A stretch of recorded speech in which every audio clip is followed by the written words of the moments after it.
আমার স্ক্রিনটা কি দেখতে পাচ্ছেন? জি স্যার, দেখা যাচ্ছে। আচ্ছা, আমি একটা কোশ্চেন লাস্ট টাইম আসছিল, আপনারা জানেন কিনা পরীক্ষায় কোন কোশ্চেনটা আসছে একটু দেখেন।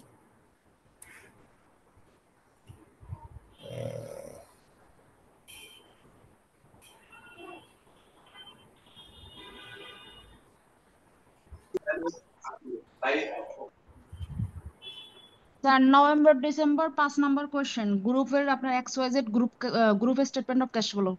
হুম, 5 নম্বর। এই যে এই যে জি sir.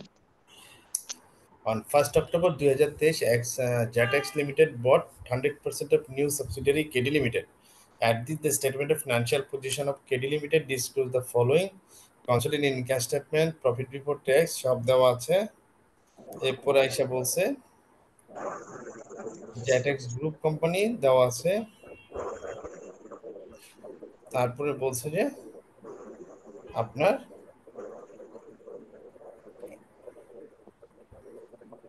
Prepare Zatex group statement of cash flows and supporting notes for the year ended 31 December 2023। তো এইটা যেহেতু আসছে, এই জন্য আমি একটু আলোচনা করে দেখাই দিতে চাই যে ক্যাশ ফ্লোর মধ্যে খুব একটা পার্থক্য নাই।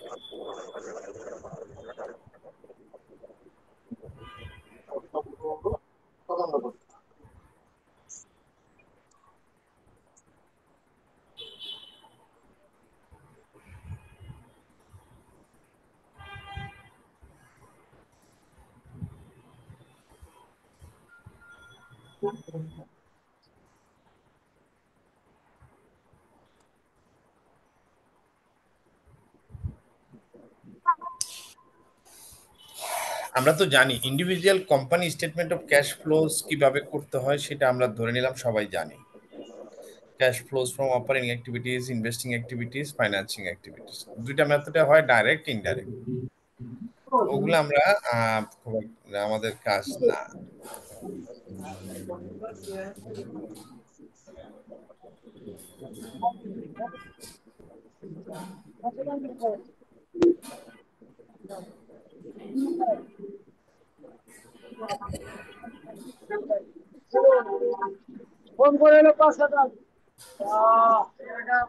এই সাউন্ডটা মিউট করে নেন ভাই।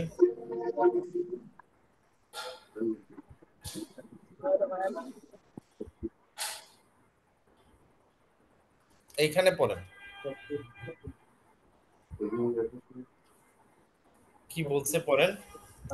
The consolidated statement of cash flows shows cash flows between the group, the parent and subsidiaries, and third parties. The basis of preparation is essentially the same. একটু মিউট করে নেন, কাটটা মিউট।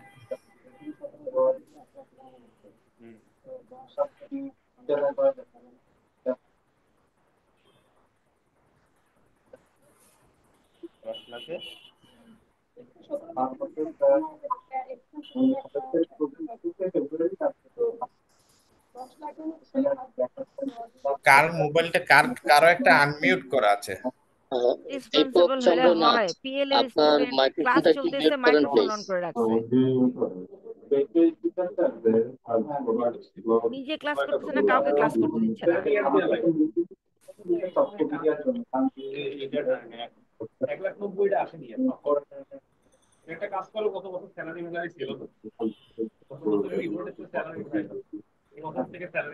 ভাই, ক্লাস ক্যাপ্টেন কে আছেন? CR কিছু করেন না? কারো কাছে কি কন্ট্রোলিং পাওয়ার আপনারা নেই? মিউট করতে পারেন না কেউ?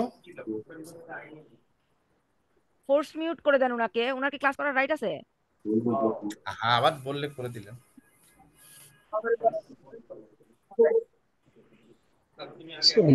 মামুন ভাইকে আসতে বলেছি sir. The basis of preparation is essentially the same. দেখেন,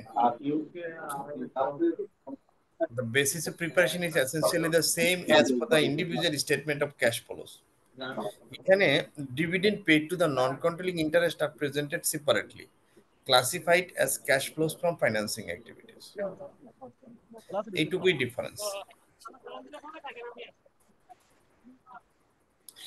Dividend received from associate and joint ventures are presented separately, classified as cash flow from investing activities. The net cash effect of the acquisition disposal of a subsidiary should be presented separately and classified as cash flows from investing activities. Cash payment to acquire an asset or joint venture should be classified as cash flows from investing activities. এই কি পয়েন্টগুলাই এখানে change, আর বাকি সব same S আগের মতোই। Single individual cash flow যেভাবে করব সেভাবেই করতে বলছে।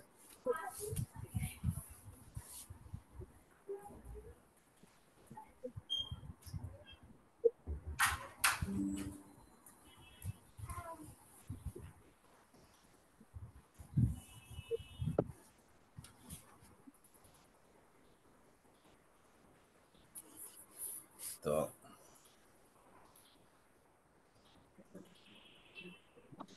basic principle. In principle, the preparation of the group statement of cash flows is the same as that for the individual entity, in that it derived from the statement of financial position and statement of profit and loss and other comprehensive income. In this case, it is the consolidated financial statements that are used. The aim of the consolidated statement of cash flows is to show the cash flows between the group and third parties. This is consistent with the preparation of the consolidated statement of financial position and consolidated statement of profit and loss. This is achieved automatically as the information forming the basis of the preparation of the consolidated statement of cash flows, that is, consolidated statement of profit and loss and consolidated financial position, has already been adjusted for intergroup transaction. A number of additional issues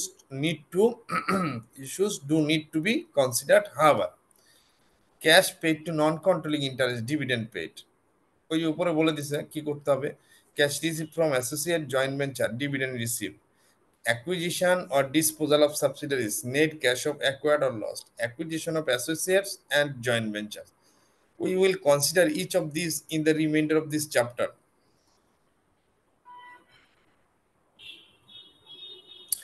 Cash flows to the non-controlling interest. Non-controlling interest represent third parties, so dividends paid to the non-controlling interest should be presented as cash outflow. The payment should be presented separately and classified as cash flows from financing activities. কোশ্চেনটা কিরকম আসছে দেখে নেন ভালো মতো।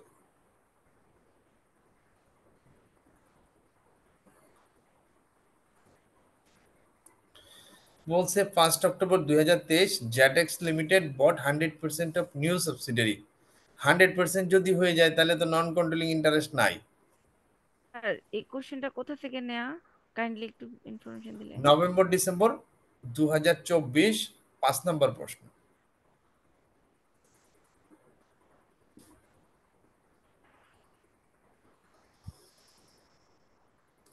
At this date, the statement of financial position of KD Limited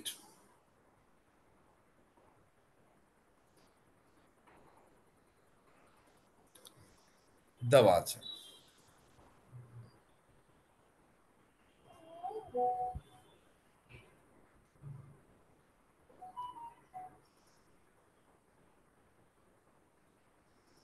The consolidated income statement of JATEX Group for the year ended 31st December 2023 include the following figure. Profit before tax, depreciation দেওয়া আছে, যেহেতু এই দুইটা দেওয়া থাকলে কি কোন মেথডে ইনডিরেক্ট করতে, ইনডিরেক্ট মেথডের কথা বলা হচ্ছে না এখানে।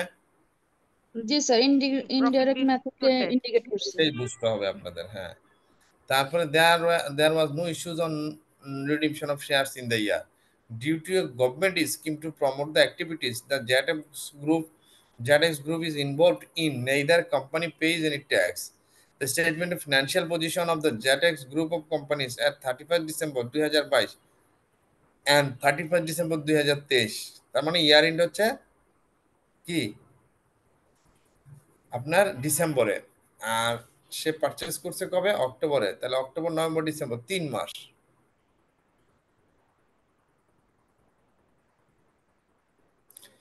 গুডউইল সে নিয়ে নিয়েছে, দেখেন property plant and equipment inventory receivable prepayment short term investment cash capital reserve trade payable provision overdraft. JATEX acquired its investment in KD Limited by paying cash of টাকা 320,000. The short term investment comprised government bonds approaching their maturity date. আমাদের হাতে তো time কম, এটার মনে হয় suggested answer থাকতে পারে। সোজা জিনিস, সময় নষ্ট না করি। আমি জাস্ট জি একটা স্যার, আছে আছে স্যার। আমি আমি নিচ্ছি।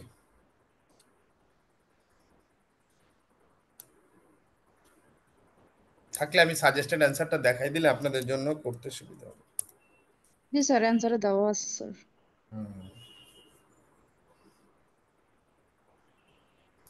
স্টুডেন্ট কর্নার না?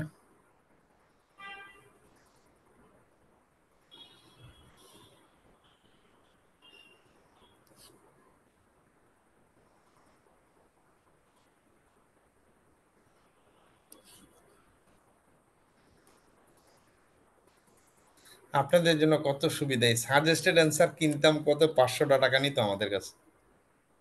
ওই মামারা গেলে খুঁজে টুইজা দিত আর বলতো দেন, যা খুশি দেন। এখন যা খুশি দেন মানে হলো পয়সা বেশি দেন, তাই না? তো ওই 500 টাকা দিলে আর টাকা ফেরত দিত না।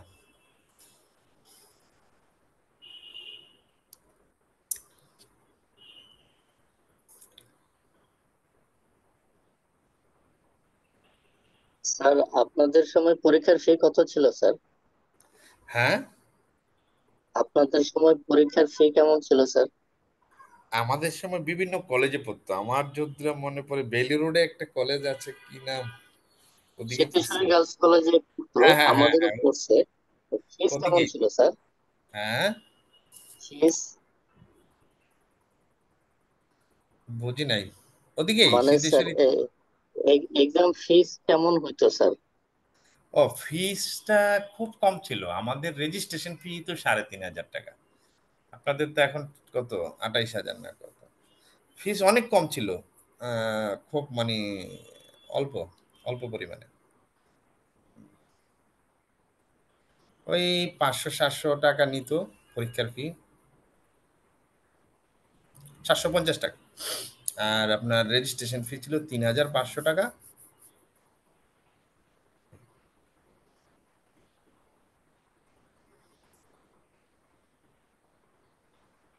এবার কাউন্সিল ইলেকশন তো আমিও করতেছি কাউন্সিলর হিসেবে। আমি গেলে একটা ও দাবি উত্থাপন করব যে স্টুডেন্টদের এত টাকা দেওয়ার দরকার নাই। এত টাকা কেন দিবে স্টুডেন্ট? স্যার কাইন্ডলি একটু দেখবেন স্যার। আসলে এটা আমার আননেসেসারি, এত টাকা লাগে না। হ্যাঁ ইয়ারলি আপনার। ফিটা কেন লাগে স্যার? হ্যাঁ, স্টুডেন্টরাও ইয়ারলি ফি দেয়, হ্যাঁ, এগুলা নেওয়া উচিত এটা নাই। কি আমাদের আননেসেসারি আইসিটিতে টোটালি? এগুলা নেওয়া উচিত না, আমি এগ্রি করি না। তো এগুলোর উপরে আমি একটা ইয়া রেডি করছি, পেপার, ওয়ার্কিং পেপার। আশা করি যদি পাশ করি আমি কাজ করতে পারবো এগুলোর উপর। ক্যাশ ফ্লোজ ফ্রম, এই দেখেন, প্রফিট বিফোর ট্যাক্সটা ছিল না, আমি এখান থেকে করাই দিচ্ছি আপনাদের। হ্যাঁ, কারণ আমাদের হাতে সময় কম। এত সময় আমি একটা একটা করে যদি করতে যাই, আননেসেসারি অনেকগুলো সময় চলে যাবে। আর এটা পরীক্ষায় সবসময় আসে না। কিভাবে কিভাবে একটা কোশ্চেনে আসছে, লাস্ট 20 বছরের মধ্যে এই কোশ্চেনটাই আসছে। ক্যাশ ফ্লো সবসময় আসে না। না না না, এ, সোজা জিনিস, এটা দেওয়া ঠিক না পরীক্ষায়। এফএসটা আসে। এটা দিয়ে আপনারা জাজমেন্ট করবে কেন? এটা তো সবচেয়ে ফালতু একটা জিনিস। এটা দিয়ে আপনার নলেজ অ্যাপ্লিকেশন জাজ করা যায় না। তাই ছিল কোশ্চেনটা, তো বই এই তো কোশ্চেনে দেওয়া ছিল না, সোজা দেখবেন, খুবই সোজা। এই তো আপনার প্রফিট দেওয়া ছিল, তো এই যে 163, ডেপ্রিসিয়েশন 245। আমরা কি করি ক্যাশ ফ্লো, আপনারা তো সবাই জানেন, পারার কথা। কোথায় খুললো এটা? এখানে নাকি? না,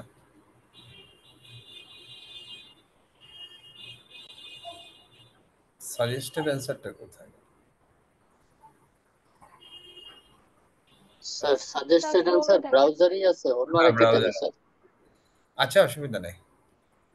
এই প্রফিট বিফোর ট্যাক্স আমরা কি করি, ডেপ্রিসিয়েশনটা যোগ করি, ওটা করা হয়েছে।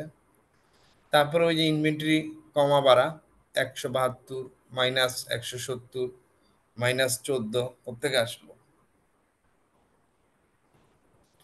এটাই 12,000 ডিক্রিজ অফ রিসিভেবল। একটা ইনভেন্টরি,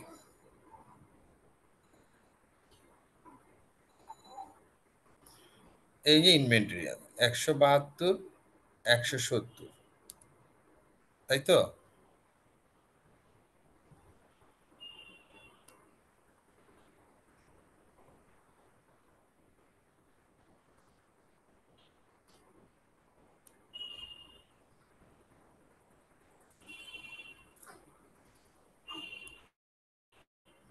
ওর আছে কত? 14।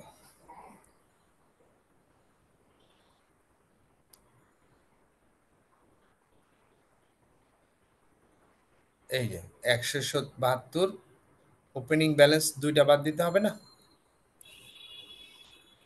ক্লোজিং দুইটা মিলে 172, আর ওই যে ওর 14 ওর 1, ওটা তোর ওপেনিং ব্যালেন্স তো আর কনসোলিডেশন ছিল না। এই জায়গাটা হচ্ছে মেইন ফাংশন অঙ্কটা। অঙ্কটা শুভঙ্করের ফাঁকিটা হচ্ছে এইটা হচ্ছে কনসোলিডেশন না, এটা কনসোলিডেটেড। কারণ হচ্ছে এই বছরে সে কোম্পানিটা কিনছে, এই জায়গাটাই ধরতে হবে আপনাকে। আর ওই জন্য ওর আলাদা ওপেনিং গুলা দিয়ে দিচ্ছে ব্যালেন্স শিটে। সো এখান থেকে প্লাস এখান থেকে করে অঙ্কটা করতে হবে, ওই জিনিসটাই বলা হয়েছে। স্যার যে এই বছরে কিনেছে একটু কথা ধরতে বলতে পারছেন? চাই। এটা তো কনসোলিডেটেড না, এটা কনসোলিডেটেড, যার কারণে এটাকে কনসোলিডেশন করে নিতে হবে। ওই তারিখে ওগুলা লাইন আইটেম যোগ হয়েছে। তাহলে 100, আমার তো ক্লোজিং ব্যালেন্স হচ্ছে 172, ওপেনিং ব্যালেন্স তো 170 প্লাস ওটার ওপেনিং ব্যালেন্স লাইন আইটেম আসবে। দেখেন এইটাই করছে, একটা দেখাই দিলেই পারবেন। ওই যে প্রত্যেকবার দেখছেন 3টা করে ফিগার আসছে, কারণ গত বছরের যে ফিগারটা দেওয়া আছে সেটা হচ্ছে ইন্ডিভিজুয়াল, তাই কনসিডারেশনটা 2টা করে কনসিডার করতে হবে। এইটাই অঙ্ক শেষ। এটা করতে 5 মিনিটের বেশি লাগবে। আর cash paid for property plant and equipment note 1, note 1-এ গিয়ে দেখেন ওটাকে কিভাবে করছে।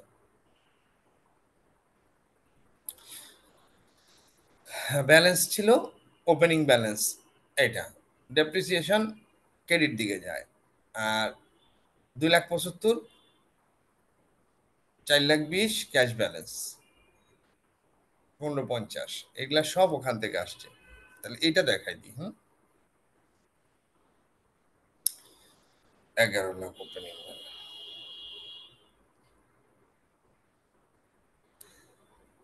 এই 11 ক্লোজিং 15,50, এটা ব্যালেন্স বিডি, এটা ব্যালেন্স সিডি।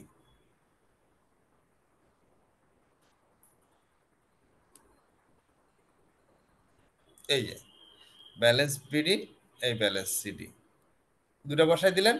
ডেপ্রিসিয়েশন তো দেওয়া আছে 2,45, তাইলে এই 2,75 কোত্থেকে পাইলো? এটা এই নিউ 2,75 সাবসিডিয়ারি, এটা কি নতুন যে সাবসিডিয়ারিটার সাবসিডিয়ারি মধ্যে কিনছে? আছে না, এই যে 2,75 এখানে উপরে। জি স্যার, প্রথমেই যেটা। হ্যাঁ, কারেক্ট। সাবসিডিয়ারি 2,75, আর আমার হচ্ছে কত? 15, এই 11, 50। 11 15,50 তো ক্লোজিং, এটার ভিতরে তো ওইটা আছেই। ওপেনিংটা হলো যে বারবার অ্যাডজাস্ট করতে হচ্ছে, এই জন্যই তো ওপেনিং এর মধ্যে বসাইছে। দেখেন আমার এটা সাবসিডিয়ারির, এটা এই দুইটা, আর ডেপ্রিসিয়েশন এটা, আর ক্লোজিং ব্যালেন্সটা আমি জানি। তাহলে নতুন কত আসছে? 4,20, যেটা আমার ক্যাশে 4,20,000 টাকা ইনভেস্টমেন্ট, হ্যাঁ, আন্ডার ইনভেস্টমেন্ট ক্যাটাগরিতে যাবে না, ওইটাই ক্যাশ ফ্লো আন্ডার ইনভেস্টমেন্ট ক্যাটাগরিতে গেছে। দেখেন ইনভেস্টিং অপারেশন, এই যে ইনভেস্টিং এ গেছে, এই যে 4,20। নতুন করে কত বাড়লো? Cash paid to acquire subsidiary 3,20 45, এটা কোত্থেকে পাবেন?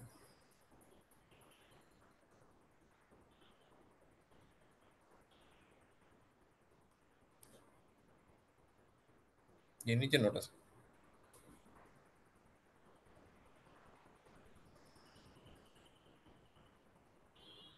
এই যে,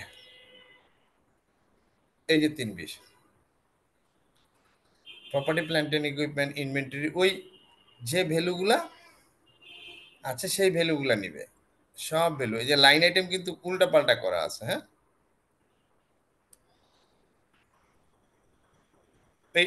এই যে অ্যাকুইজিশন অফ সাবসিডিয়ারিটা ইনভেস্টিং অ্যাক্টিভিটিতে 320, ওই যে লাইন আইটেমগুলো যাবে, asset, liability, trade, overdraft, goodwill, এগুলা সব মাইনাস প্লাস করলে নেট অ্যাসেট অ্যাকোয়ার্ড এত, পেমেন্ট হয়েছে এত। ক্যাশ দিছে 3,20,000, ক্যাশ দিছে 3,20,000, এটা বলেও দিছে। এই যে acquires investment credit limited by paying cash 3,20,000, এটা বলা হচ্ছে।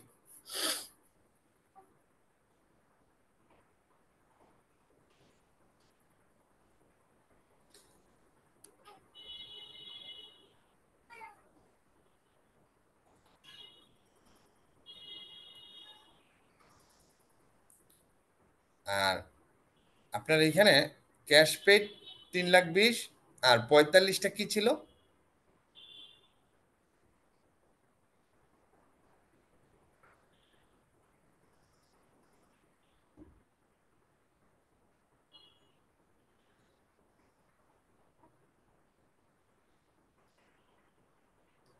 পঁয়তাল্লিশটা গুডউইল ছিল, বেশি দিয়েছিল, তাহলে 3,65,000 হইলো কি করে? এখানে একটা ভুল আছে মনে হচ্ছে।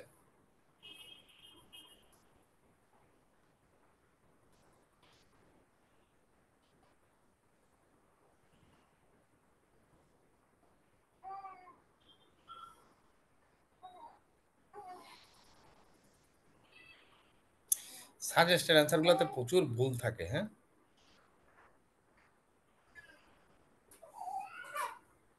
এই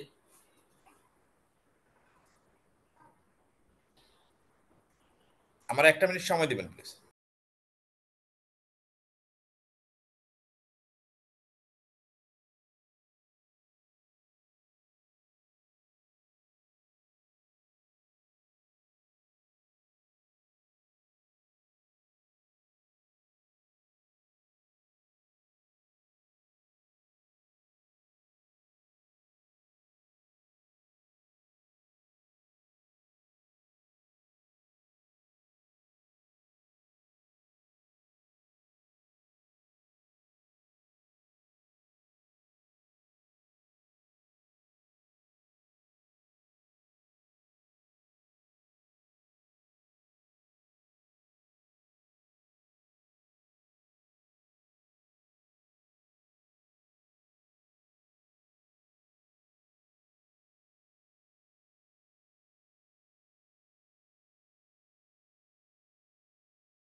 আমরা হ্যালো,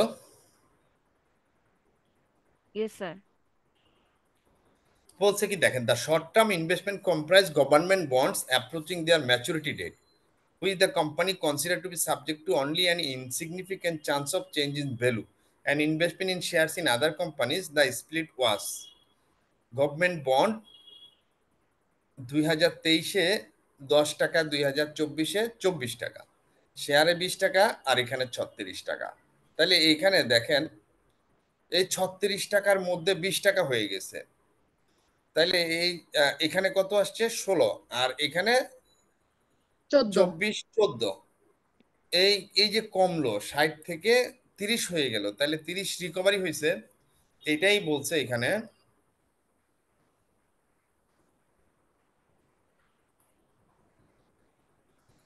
শর্ট টার্ম ইনভেস্টমেন্ট, এই যে দেখেন 60-এর ব্রেকডাউন এখানে আর 30-এর ব্রেকডাউন এখানে। তাহলে এই যে এখানে ভ্যালু চেঞ্জ হয়েছে, এই জিনিসটাই ক্যাশ ফ্লোতে আসছে আর কি।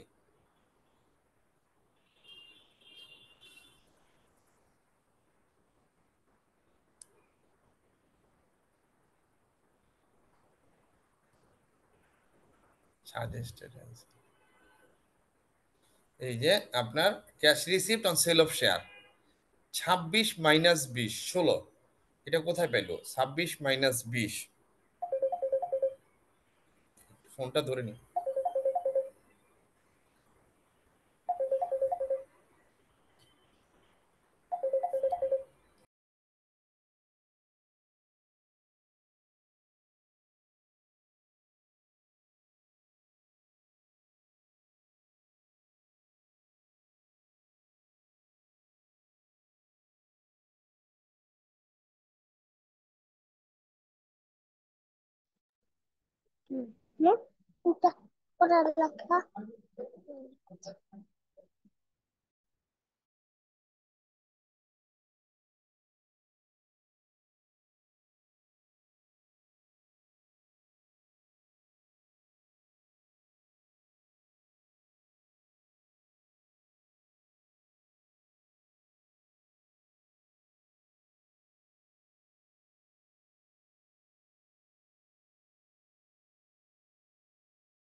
কোথায় ছিলাম?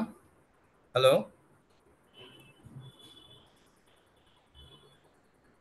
স্যার ওই যে 26 - 20, ওটা সম্ভবত 36 - 20 হবে স্যার। হ্যাঁ স্যার ওই যে শেয়ার শেয়ার হচ্ছে 2022 সালে না, 36 আর এখানে তো বলছে cash receipt on sell of share, share তো ওইটাই দেখলাম।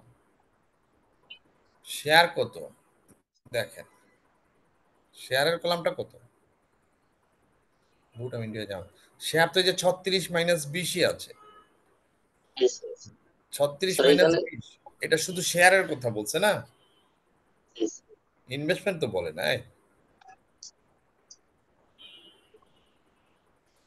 তাহলে এটা পাইলাম। আর cash pay to property plant and equipment এটা পাইলাম।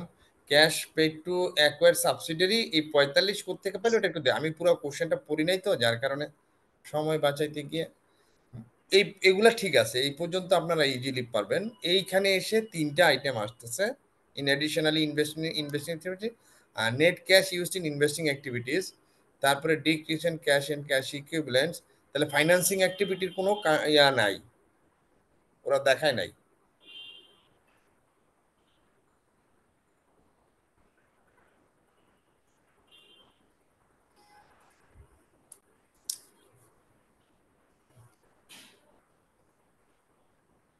কোশ্চেনটাই ভালো হতো করতে, এই জন্য।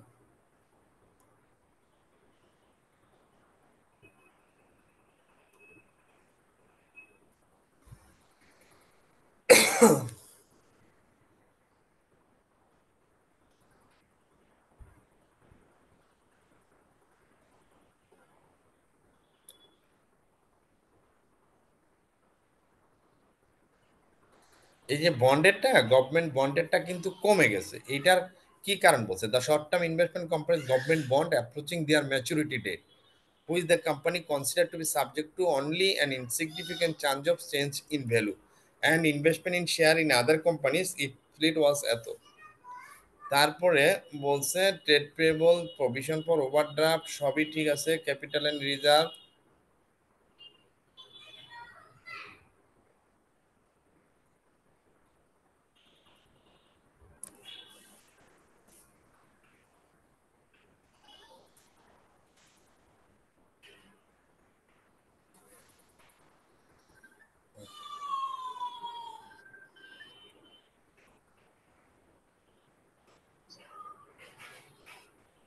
হ্যালো,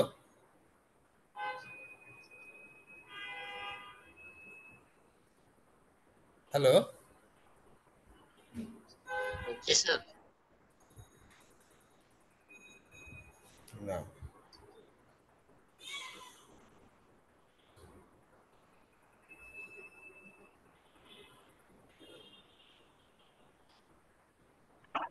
জি স্যার।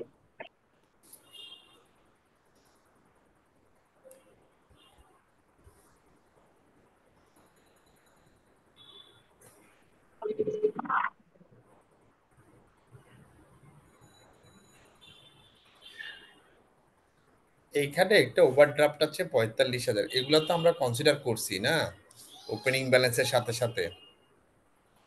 এটা আপনারা একটু বাসায় করেন তো, হ্যাঁ কেউ একজন করেন, না হলে নেক্সট ক্লাসে আমি করে রাখবো। ওদের মতো না, আপনাদের মতো আমি যেভাবে বুঝাই, এই যে জটিল করে করে, যার কারণে মানে কোনো ট্র্যাক পাওয়া যায় না যে কোত্থেকে কোনটা আনতেছে, প্রবলেম। হুম, জি স্যার, ওকে স্যার, এটাই ভালো হবে স্যার। হ্যাঁ রাখলাম। এটা নিয়ে আমাদের আজকে সময় চলে যাচ্ছে, কারণ এই সময়টা আমাদের বেশি ইম্পর্টেন্ট। আমরা এই ক্যাশ ফ্লো স্টেটমেন্টে এখানে আপনার এই দেওয়া আছে রেফারেন্স, দরকার হলে এখান থেকে একটু হেল্প নিয়েন এই চ্যাপ্টারে। হ্যাঁ, জেনারেলি আসেও না ক্যাশ ফ্লো, ওটা একটা দুইটা প্র্যাকটিস করে রাখলেই হয়, ওটা নিয়ে মাথা এত চিন্তা করার দরকার নাই। সাজেস্টেড অ্যান্সারটা আমি দিয়ে দিচ্ছি, বা আপনাদের তো ডাউনলোড করে নিতে পারেন, তারপর আমিও দিয়ে রাখি।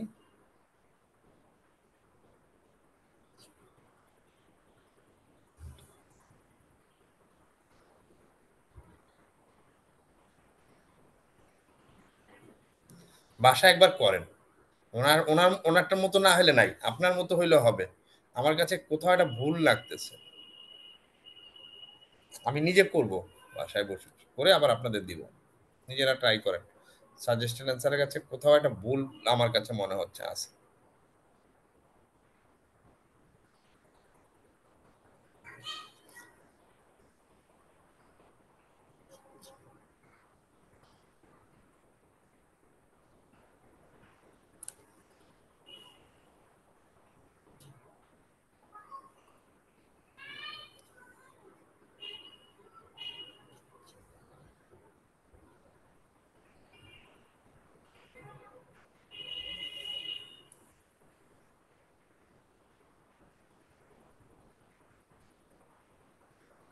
তাহলে আমরা কনসালটেশন এখানে শেষ করলাম, যদি আবার লাগে আমরা ব্যাক করব, অসুবিধা নেই। আমরা অন্য চ্যাপ্টারগুলোতে একটু ফোকাস করি আজকে।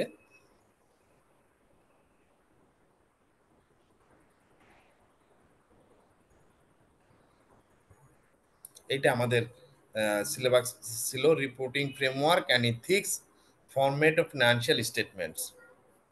এই পর্যন্ত চলে যাবে আপনার reporting financial performance, property plant and ইকুইপমেন্টের চ্যাপ্টার ধরবো। এই যে 1 2 3টা চ্যাপ্টার কিন্তু আমরা অলরেডি জানি জিনিসগুলো কি জিনিস, খুব একটা বেশি ঝামেলা নাই।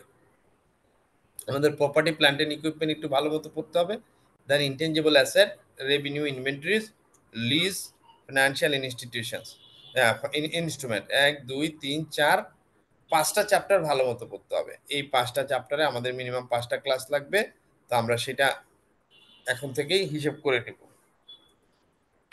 নেক্সট ক্লাসে কিন্তু আমি প্রপার্টি প্ল্যান্ট এন্ড ইকুইপমেন্ট পড়াবো। তো আজকে যেহেতু আমাদের হাতে আরো 15-20 মিনিট আছে, এখান থেকে আমরা এই এই জায়গাগুলোকে একটু বোঝার চেষ্টা করি বইয়ে কি বলছে।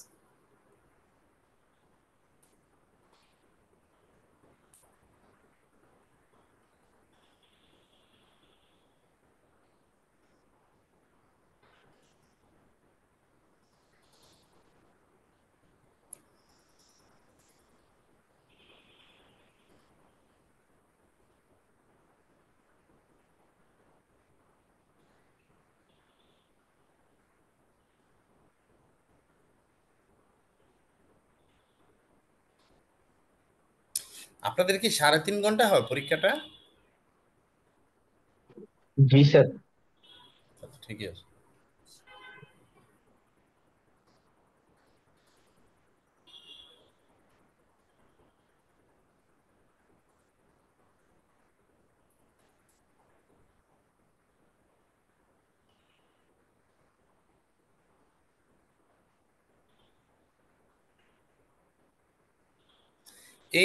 এইভাবে আপনার কোশ্চেনটা আসে আর কি। এই জিনিসগুলো, টেকনিক্যাল জিনিসগুলো একটু বুঝে নেবেন যে কিভাবে প্যাটার্নটা সাজায়। Accounting and reporting concept and ইথিক্সের উপরে 5 থেকে 10% ওয়েট থাকবে। সিঙ্গেল এন্টিটি ফিনান্সিয়াল স্টেটমেন্ট দেখেন, এখানে 50% মার্কস আসবে, আর কনসোলিডেশন থেকে মাত্র 30%, ম্যাক্সিমাম 25। তারপরে public sector financial reporting and accounting, এটা তো আসে না এখন আর, না? স্যার এটা নতুন অ্যাড হয়েছে স্যার, এবার এবার আসবে না স্যার, রিসেন্ট আসে অ্যাড নাই। হয়েছে।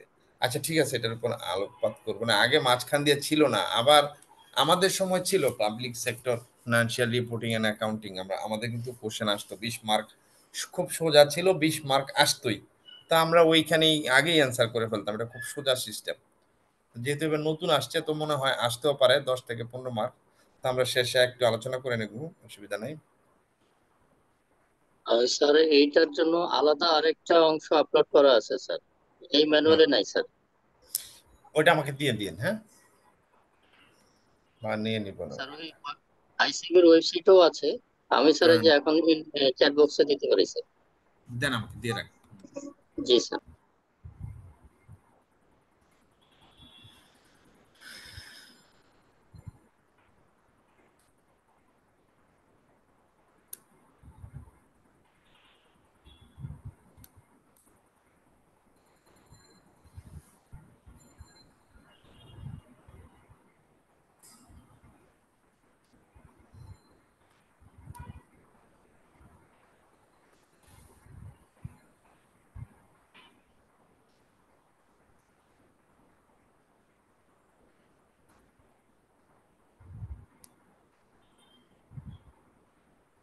এই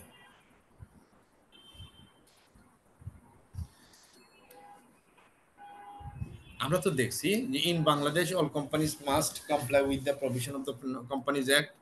তো কোম্পানিজ অ্যাক্ট অনুযায়ী ফিনান্সিয়াল স্টেটমেন্ট করতে হবে, এটা কোথায় বলা আছে? জানা আছে কারো? কেউ বলতে পারেন? আমরা তো কোম্পানিজ অ্যাক্ট করি, কিন্তু রেফারেন্সটা কি? স্যার মেবি 182-তে বলা আছে।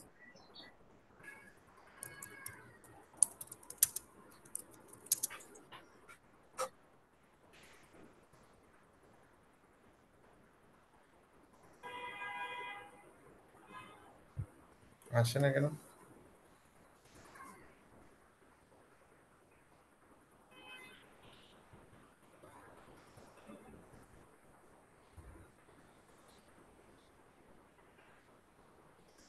পড়াশোনাটা খুব দেখে নিবেন, একবার কনফিউজ না হয়ে। নিয়ম হচ্ছে এটাকে বুঝে রাখা। একবার দেখলেন না, ওই যে আমরা আপনাদের একটা মুভি দেখতে বলছিলাম, দৃশ্যায়ন, দেখছেন কিনা আপনারা? ভিজুয়ালিটি আর কি আপনাকে দেখতে হবে।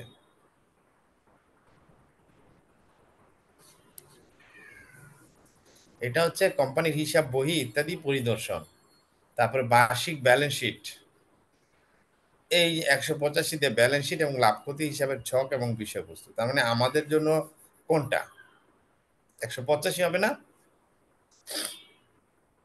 182 হচ্ছে হিসাব বহি, কি কি বই হিসাবে থাকবে।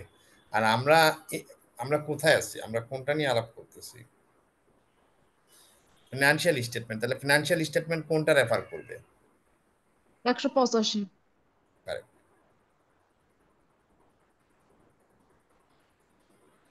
এটাই বুঝাইতে চাইলাম, 185 আপনার জন্য বিধিবদ্ধ ধারা। কোম্পানির ব্যালেন্স শিট, উহার সম্পত্তি, পরিসম্পদ, মূলধন, দায় দানার একটি সংক্ষিপ্ত সারাংশ, এই একই কথা।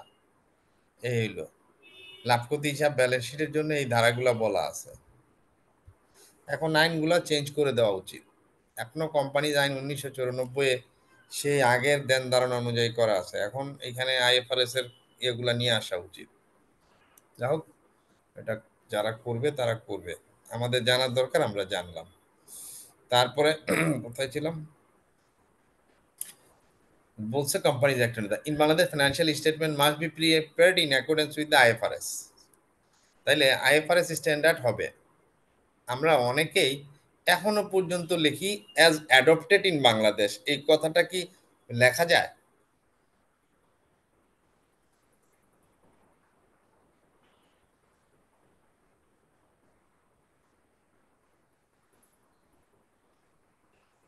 আমাদের আমাদের এই আইএফআরএসটা আমরা আইএফআরএস আইএফআরএসটা আমাদের অ্যাডপশন করে কে, জানা আছে আপনাদের? Sir FRC. IC ICB sir.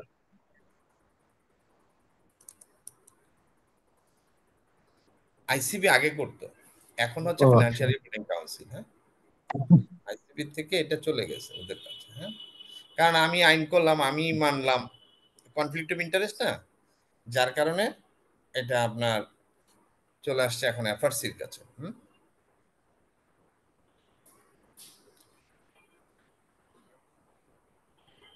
আমাদের একটা টিচার আছে ইউনিভার্সিটি থেকে, যারা আসছেন তারা জানবেন, চিনবেন, ঢাকা ইউনিভার্সিটির ধীমান চক্রবর্তী, নাম শুনছেন আপনারা? ধীমান চক্রবর্তী প্রফেসর। জি স্যার, দিমান স্যার তো এখন, হ্যাঁ আছে স্যার। পাইছেন আপনারা ওনাকে? জি স্যার, আমি প্রফেশনাল মাস্টার্স করেছিলাম তো স্যার, এখানে ক্লাস নিয়েছেন, স্টিল এখনো ক্লাস নেন অ্যাকাউন্টিং এ। ভালো। স্যার কি করে ক্লাসে পড়ায় কি জানেন? পড়াইবো যাই, পরীক্ষায় কোশ্চেন দিবে যে write down the table of contents of your books syllabus. তো স্যার এরকম আমরা সব প্রিপারেশন নিয়ে গেছি, ক্লাস টেস্ট পরীক্ষা 10 মার্ক, স্যার পুরা লিখে দিছে write down the table of contents of your syllabus. কেউ তো আর লিখতে পারতেছি না।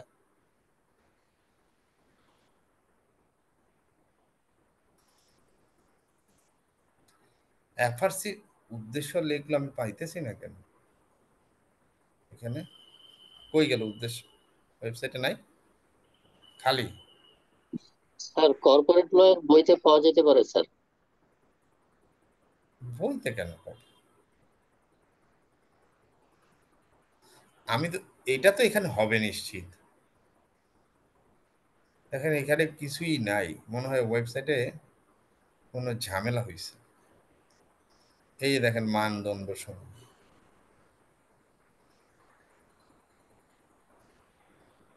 বুঝছেন? এফআরসি, হ্যাঁ, কি কি স্ট্যান্ডার্ড তারা অ্যাডপ্ট করে? হ্যাঁ, financial reporting standard, auditing standard, code of ethics, valuation standard, actuarial standard, international public sector accounting standard. তাহলে এই পাবলিক সেক্টর আসছে এখানে, এই একটু আগে যেটা আমরা দেখলাম। তাহলে ফাইন্যান্সিয়াল রিপোর্টিং স্ট্যান্ডার্ড ইংলিশ করে নেই, তাহলে সুবিধা হবে।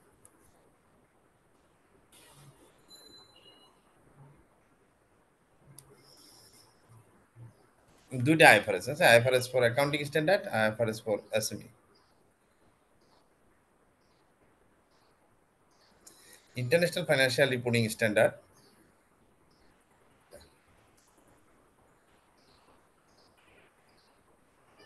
বুঝছেন কি কি?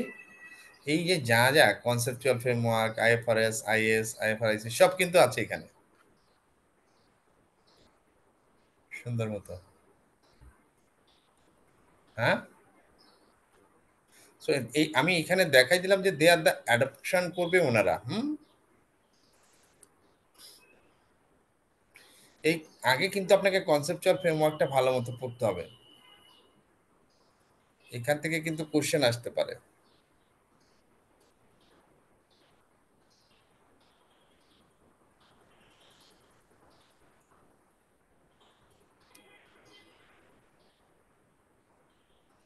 The objective of general purpose financial reporting মাথায় রাখতে হবে যে এই যে পুরা আইএফআরএস, আইএস সবকিছু কিন্তু জেনারেল পারপাস ফাইন্যান্সিয়াল রিপোর্টিং এর জন্য, general purpose, to serve general purpose.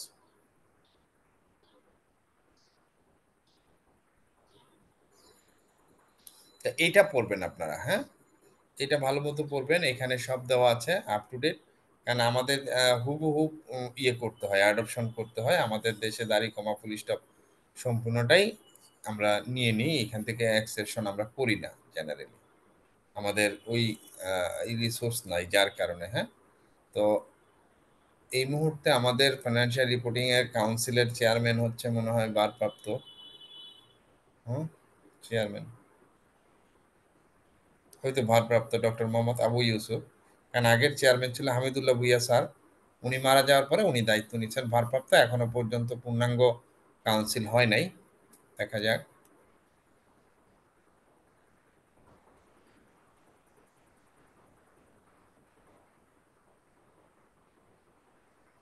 Sir G sir আসসালামু আলাইকুম স্যার, একটা কোশ্চেন করতে পারি? জি বলেন। একটু স্যার অফ টপিকে। বুঝি নাই। একটু স্যার অফ টপিকে কোশ্চেনটা। বলেন, হ্যাঁ অসুবিধা নেই। স্যার কোয়েশ্চেনটা হচ্ছিল যে অনেক সময় এফএস যখন অডিট করা হয়, হ্যাঁ, তো তখন তো স্যার আপনার প্রুডেন্স দিয়ে হচ্ছিল কিছু কিছু জিনিস আমার জাজমেন্ট দিতে হবে, ওপিনিয়ন দিতে হয়। এখন প্রুডেন্সটা হচ্ছিল কি আপনার বেস্ট প্রফেশনাল জাজমেন্ট, যেটা কিনা আপনার মানে কি বলে to the best of your knowledge. তো এই ছাড়া কি স্যার এটার মধ্যে আর কোনো ক্রাইটেরিয়া আছে? মানে এটার ভিতরে কি ওয়ার্ডটা দ্বারা কি আরো কিছু ডিপার মিনিং বুঝায়? আমাদের প্রুডেন্টের একটা অডিটের একটা ইয়ে আছে, অ্যাপ্লিকেশন অফ প্রুডেন্ট। হ্যাঁ, আপনি যেই জায়গাটায় বলছেন অ্যাজ এ অডিটর হিসাবে আপনি বলছেন না, জি স্যার। আপনি অ্যাপ্লিকেশন অফ জাজমেন্ট, আমরা প্রুডেন্টের ক্ষেত্রে দুটা ফর্মুলা আছে না, ওই যে over statement of under statement করা যাবে না, এটাই হচ্ছে মেইন মানে বাউন্ডারি। হ্যাঁ, অ্যাপ্লিকেশন অফ প্রুডেন্ট, দেখেন আপনি প্রুডেন্টের যদি আপনি গুগলে সার্চ করেন, ইভেন আপনি গুগলে না চ্যাট জিপিটিতে যাই, দেখেন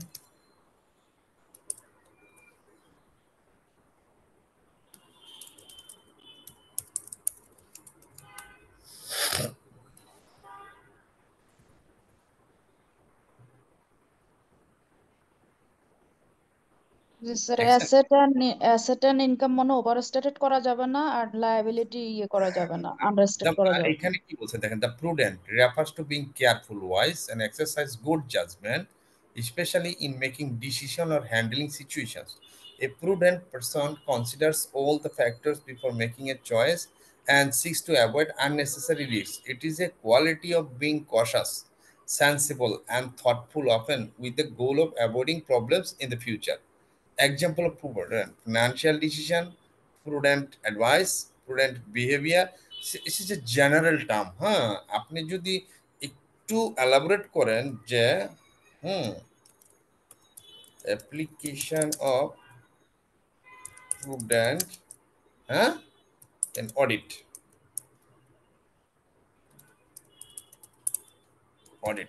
তাহলে কি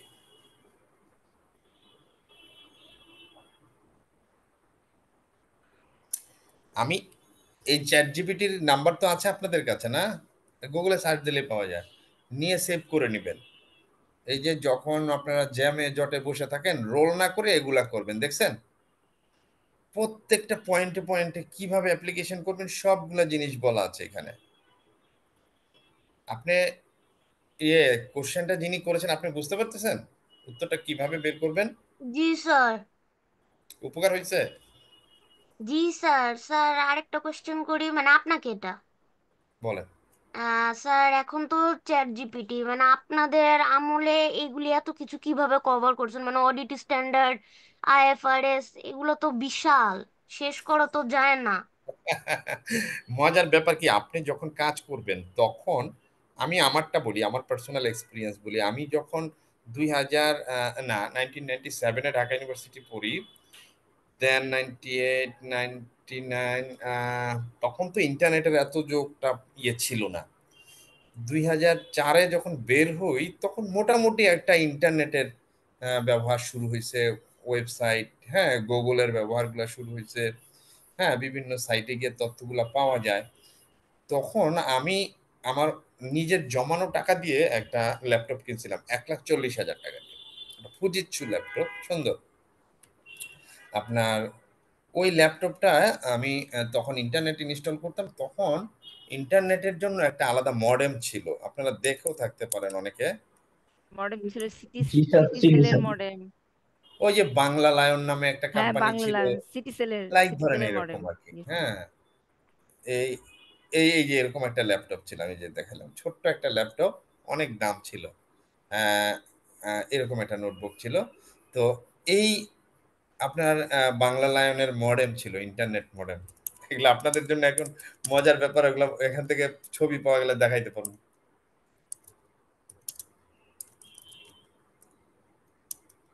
বাংলা লাইন বন্ধ হয়ে গেছে কোম্পানি, হ্যাঁ, নাই, দেখেন এই। বাংলা লায়ন ছিল, কিউমেক্স ছিল, জিপি হ্যাঁ ছিল। হ্যাঁ হ্যাঁ, কিউবি ছিল। হ্যাঁ, এই ছোট্ট একটা মডেম এর সাথে আমরা ওই কানেকশন করে ইন্টারনেট চালাইতাম। নাই তো, দেখছি না, ছবিটা পর্যন্ত পাচ্ছি না, মজার। ওগুলো আমরা তো ইউজ করছি। হ্যাঁ হ্যাঁ, যারা ইউজ করছেন তারা বুঝবেন মজার ব্যাপার। এই এই এটা আমি নিয়ে আমি তখন আর্টিকেলশিপ করি হুদাবাসিতে। তখন আমি এই ল্যাপটপ নিয়ে ক্লায়েন্টে যাইতাম, সবাই হাসতো। আরে হাসলে হাসুক, আমার তো সমস্যা নাই। কারণ মানুষ তখনই হাসে আরেকজনের দেখে, কারণ যে জিনিসটা সবার নাই আপনার আছে, তাহলে একটু কি দেখায়, জিনিসটা ইমব্যালেন্স না? তো ওনাদের হাসা নিয়ে যদি আমি বন্ধ করে দিতাম তাহলে তো হইতো না। আমি কি করতাম, ওই ল্যাপটপে আমি সব সফট কপি করে নিতাম, বুঝছেন, ওই বিভিন্ন জায়গা থেকে ডাউনলোড করতাম। হ্যাঁ, আমাদের সবচেয়ে বেশি ইনফরমেশনটা ছিল এই ওয়েবসাইটটা। আপনারা এটা এখনো কিন্তু রিচ, যেটা ডিলয়েট করে, এটা ডিলয়েটের কিন্তু সাইট। যারা ডিলয়েটের সাথে কাজ করেন তারা ডিলয়েটে দেখবেন। আর যারা বিগ ফোরে আছেন, যেমন কেপিএমজি, পিডব্লিউসি, আর্নেস্ট ইয়াং, বড় বড় ফার্মে, হ্যাঁ, তাদের কিন্তু নানা ধরনের ডেমনস্ট্রেশন করা ইলাস্ট্রেটিভ ফিনান্সিয়াল স্টেটমেন্ট থাকে। তো ইলাস্ট্রেটিভ ফিনান্সিয়াল স্টেটমেন্ট গ্রুপ তৈরি করে তার মেম্বার ফার্মদের দিয়ে দেয়। তো আপনারা কিন্তু চাইলেই আপনাদের এগুলো কিন্তু আপনাদের বসদের কাছে থাকে, এটা ফ্রি পায় ওনারা। এখন আপনারা যদি পার্টনারদের কাছে গিয়ে চান বা ম্যানেজারদের কাছে থাকে যে ইলাস্ট্রেটিভ স্টেটমেন্টটা দেন ভাই আমাকে, তা আপনি সফট কপিটা নিয়ে নিলেন। তো সেখানে কিন্তু রেফারেন্স সহ থাকে, আইএফআরএস এর বিভিন্ন আইএস এর রেফারেন্সগুলো থাকে প্রত্যেকটা লাইন আইটেমে। তো সেগুলা নিয়ে নিয়ে আপনি কি করবেন, আপনি যখন বাস্তবে কাজ করবেন ওগুলা ওই এক্সেল শিটে শিটে বসাবেন। যেমন ধরেন আপনি লিখছেন এরকম, কি আমরা এরকম লিখি না, ক্যাশ এন্ড ক্যাশ ইকুইভ্যালেন্ট। তো এইখানে আপনি রেফারেন্স লিখে রাখবেন প্রথমে। সে ধরেন এটা আমাদের আইএস 7, আইএস 7 এর প্যারা কত, প্যারা 10, লাইক ধরেন এইভাবে লিখে রাখবেন। এটা আপনি আপনি নোট করবেন, যখন আপনি কাজ শেষ হয়ে যাবে এটা হাইড করে দিবেন, হাইড করে দিলেই তো হয়ে গেল। অথবা আরেকটা কপি করে আপনার বসের জন্য এটা করবেন, ওইটাকে আপনি রেখে দিলেন। এই প্রত্যেকটা লাইন আইটেমে প্রত্যেকটা নোটে কিন্তু আপনি এগুলা শিখতে পারবেন। এগুলা করলে আপনার নলেজ অটোমেটিকলি আস্তে আস্তে আস্তে আস্তে আস্তে আস্তে আস্তে ডেভেলপ হয়ে যাবে। আপনি যদি এই বড় আইএস আইএফআরএস সবগুলা নিয়ে বসেন একসাথে, আপনি তো কিছুই বুঝবেন না। কাজ না করলে তো আপনি ততক্ষণ বুঝবেন না। তো আমি ওই ল্যাপটপ নিয়ে যেতাম, ওখানে বসে বসে বসে বসে বসে বসে এগুলা সব লিঙ্ক করতাম। লিঙ্ক করে করে কি হইতো, আমি ওই যে 4 ডাইমেনশন ভিউতে চলে যেতাম, যে একদম ভাঙতে ভাঙতে ভাঙতে ভাঙতে সব জায়গায় এটারে একদম ডেপথে চলে যেতাম। ডেপথে চলে গেলে কি হতো, নলেজ অটোমেটিকলি বিল্ড আপ হয়ে থাকতো, আলাদা করে আর আমার আর পড়তে হইতো না। এখন আপনারা গিয়ে যখন একটা অডিট করেন, অডিটের মধ্যে 2 ধরনের ফাইল আছে। পার্মানেন্ট ফাইল আছে না, আর একটা আছে ওয়ার্কিং পেপার ফাইল। হুম, জি স্যার। এই পার্মানেন্ট ফাইল গুলাতে আপনারা যে ডকুমেন্ট রাখেন একটা লিস্ট করবেন, তাই না? তো এই জায়গাগুলোতে আপনারা যদি না কাজ করেন তাহলে কিন্তু পারবেন না।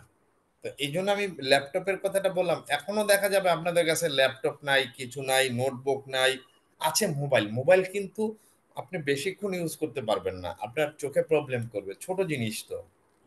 হ্যাঁ, আর আরেকটা বড় পেরেশানি হচ্ছে আমাদের সময়ে ফেসবুকটা ছিল না। আমাদের সময় যেমন এই ফেসবুকটার আপনার উপকারও আছে, আমাদের ক্ষেত্রে অপকার বেশি। আমি ওই দিন দেখাইছিলাম যে মাসলোসের থিওরি অফ নিডটা আপনাদের জন্য একটা বড় ধরনের, হ্যাঁ, প্রোটোকল। কারণ হচ্ছে আপনি ওই সোশ্যাল মিডিয়াতে আপনার স্টেজ না, আপনি এস্টাবলিশমেন্ট হবেন দেন সোশ্যাল মিডিয়াতে যাবেন। সেটা দেখাইছি না মাসলোসের hierarchy theory.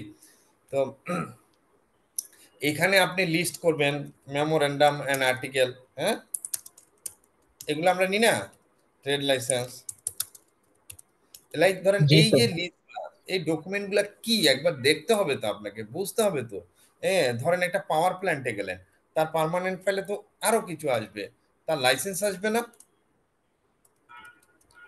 G G. LOI letter of intent আসবে, তারপরে সে লাইসেন্স পাবে না, সে কি পিপিএ পাওয়ার পারচেজ এগ্রিমেন্ট করবে, তারপরে ইমপ্লিমেন্টেশন এগ্রিমেন্ট হবে। এগুলো তো জানতে হবে, এক একটা বিজনেসের জন্য এক এক রকম। আবার ব্যাংকে গেলে কিন্তু এরকম হবে না, চেঞ্জ হয়ে যাবে। ব্যাংকের জন্য একটা এলওআই আছে, লাইসেন্স আছে, প্রভিশনাল লাইসেন্স আছে, পার্মানেন্ট লাইসেন্স আছে। তো এগুলা এগুলো পার্মানেন্ট ফাইলে যাওয়ার জন্য প্রত্যেকটা ডকুমেন্ট কিন্তু পড়তে হবে আপনাকে।